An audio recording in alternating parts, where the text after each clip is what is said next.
এইগুলা বলতে গেলে আমাদেরকে বলে ইহুদির দালাল, আমাদেরকে বলে ইসরায়েলের দালাল, আমরা নাকি ইসলামের বিজয় চাই না।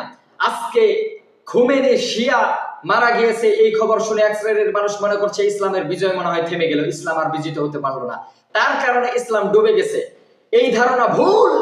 কোন ব্যক্তির কারণে, কোন গোত্রের কারণে, কোন রাষ্ট্রের কারণে ইসলাম কোনদিন দুনিয়া থেকে নিশ্চিহ্ন হয়ে যাবে না। কোন ব্যক্তির কারণে যদি ইসলাম দুনিয়া থেকে ধূলিসাৎ হয়ে যেত, কোন ব্যক্তির কারণে ইসলাম যদি পরাভূত হতো, তাহলে সেই দিনই ইসলামের নাম এবং নিশানা দুনিয়ার বুক থেকে মুছে যেত, যেই দিন দুনিয়া থেকে মৃত্যুবরণ করেছেন বিশ্বনবী মুহাম্মদ সাল্লাল্লাহু আলাইহি ওয়াসাল্লাম। বিশ্বনবীর ইন্তেকালের পরে ইসলাম আজ পর্যন্ত দুনিয়ার বুকে আছে এবং কিয়ামত পর্যন্ত থাকবে। ইসলামের দুশমনরা ইসলামের ক্ষতি করতে পারবে না, কারণ আল্লাহ রাব্বুল আলামিন প্রতিশ্রুতি দিয়েছেন কিয়ামত পর্যন্ত তিনি তার দিনকে বিজয়ী রাখবেনই রাখবেন।